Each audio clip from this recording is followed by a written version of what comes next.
Should I mention how tall Lady Jaye is as compared to Flint? I feel like I shouldn't mention that.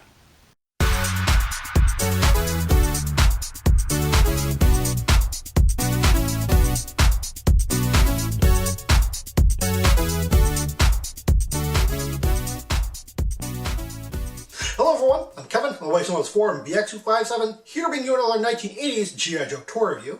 And today I'll be taking a look at the G.I. Joe's Covert Operations Specialist, the 1985 Lady Jaye. Now, Lady Jaye makes her first cartoon appearance in the 1984 5-part miniseries, The Revenge of Cobra in Part 1, and makes her first comic book appearance in the old Marvel comic run of G.I. Joe in issue number 32. Now, if you're wondering exactly where Lady Jaye gets her unusual name, it's actually meant to be a phonetic of the letter J. Now, some people would just think, well, yeah, it's Lady Joe.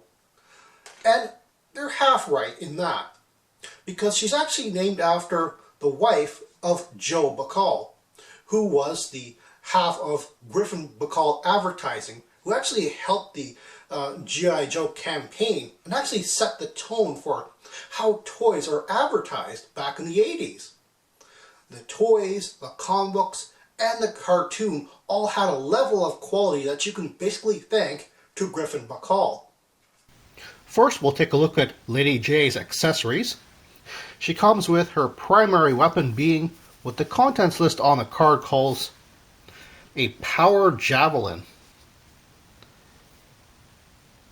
A very unique weapon, which I'm not quite sure how it's supposed to operate, or exactly why she would need such a strange weapon to begin with.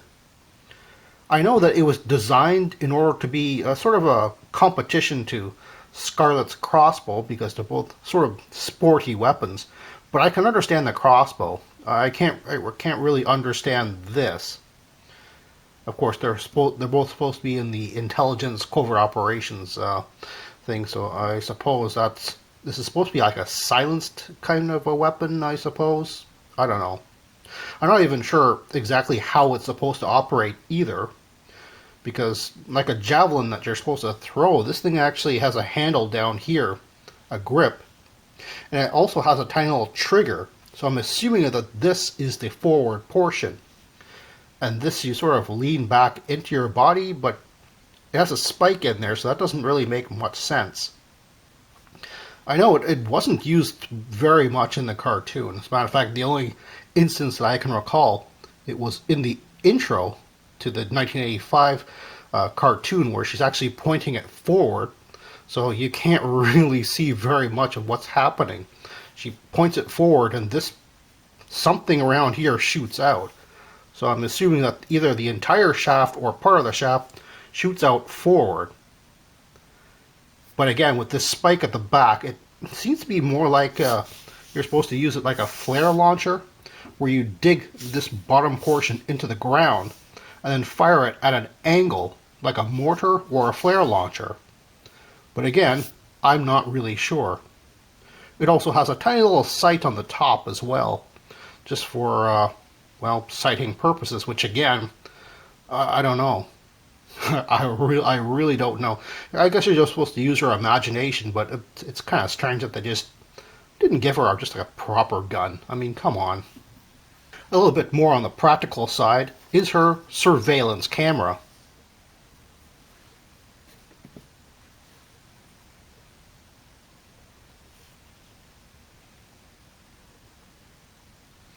Rather nice and practical, with a nice little strap on there.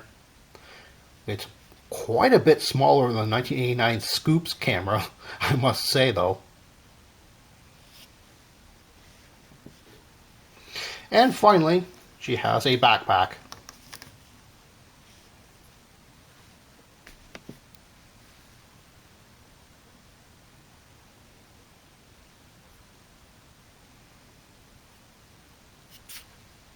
I have to say, the Lady Jaye's sculpt is actually very interesting once you look at the details.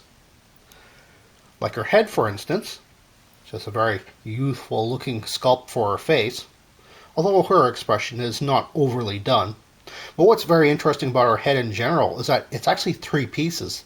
The main head, The back of the hair is a separate piece, and the hat is a separate piece. It's very interesting that they went with a three-piece count for a female figure, which Hasbro would normally skimp on a little bit, because they know that this is not going to sell quite as much as the male figures. It's been suggested that her green outfit is actually a jumpsuit, like it's all one piece. Although I know that the cartoon actually gave her like darker pants or something just to separate the shirt from the pants, but really this is supposed to be all one piece as suggested by the continuing zipper going all the way down here.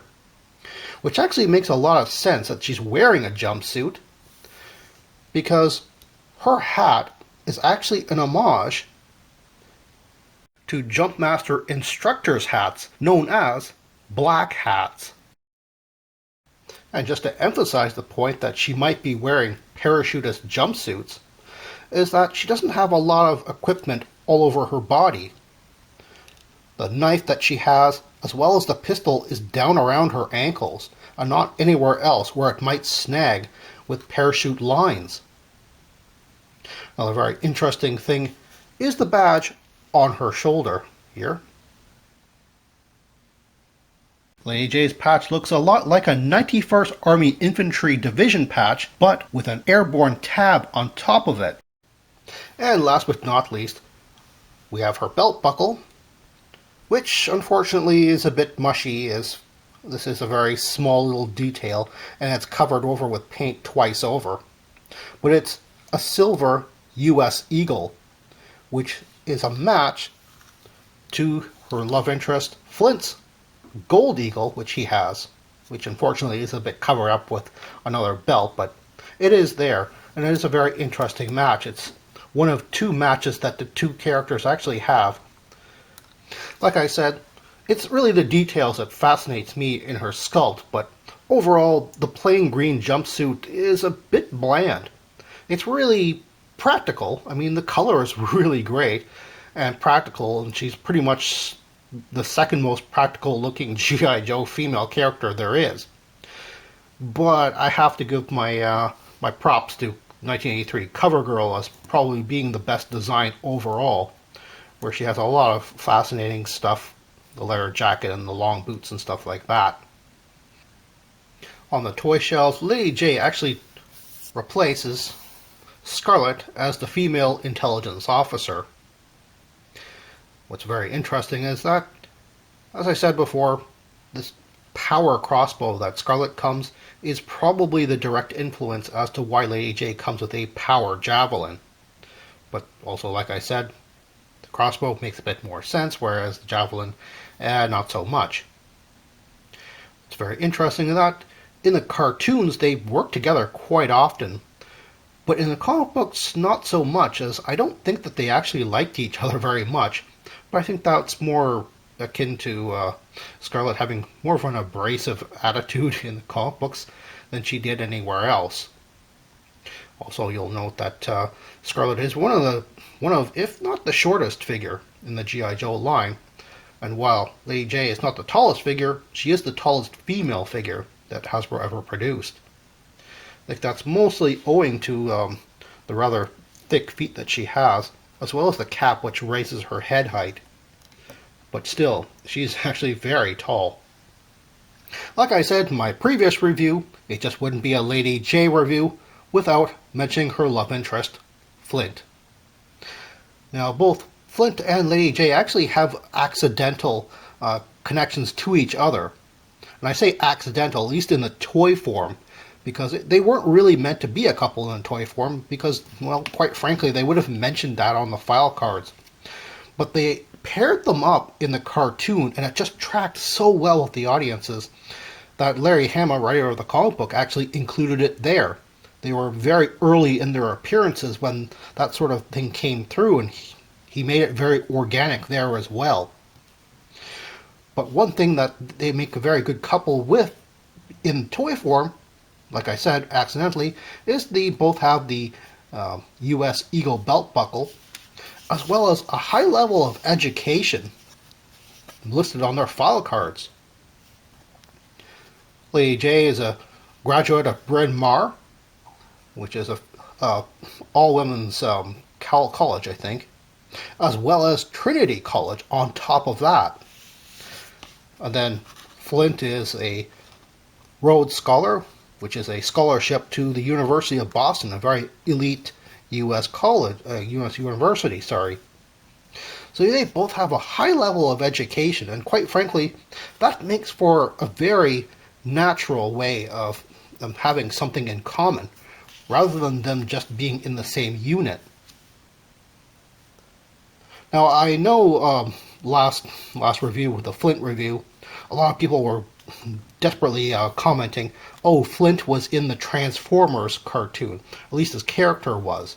And while that's sort of debatable, it is absolutely true that the G.I. Joe cartoon and the G1 Transformers cartoon were absolutely in the same universe. Cobra Commander does appear there. So it stands to reason that in the space year 2005 or 2006, which was the future in Transformers, you see an old man who is the father of Captain Marissa Fairborn. And Flint, his last name, actually is Fairborn. It's the same voice actor who did the 1985-86 Flint as well, Bill Ratner. But one thing that I'm kind of curious about is Lady Jaye is not mentioned. I mean, a lot of people just assume that Lady Jaye is the mother of Marissa Fairborn. But is that true, really? It would stand to make sense, as 2005 would be like 20 years in the future from when these two were a couple.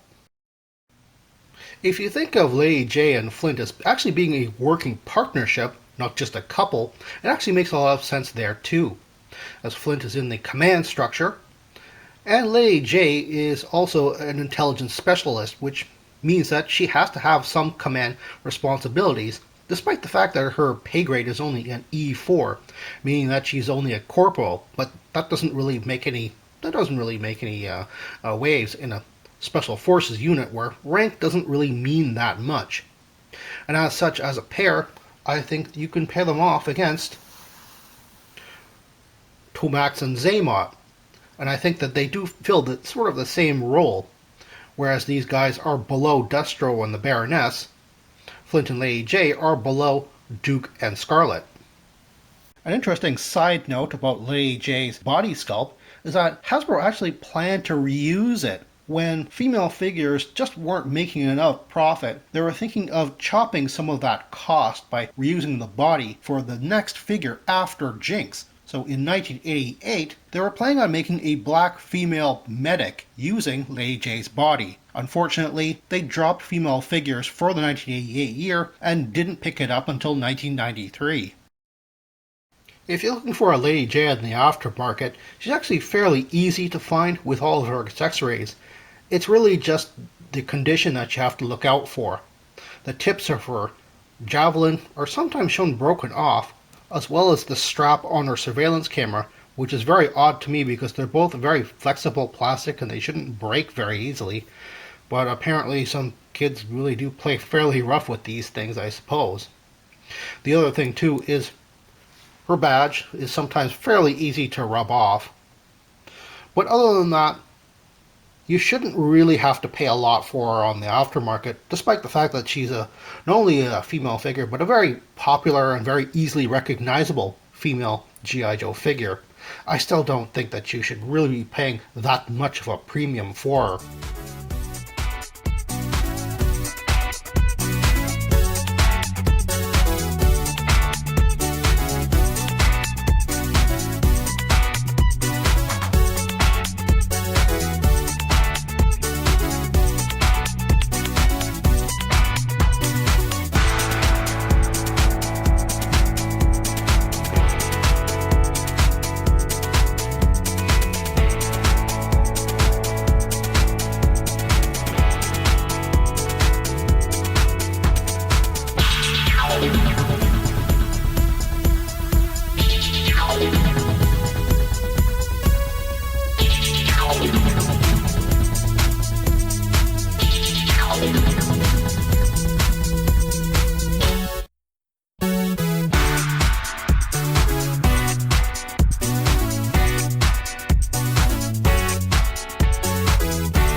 And that was just so, while quite frankly, I mean, the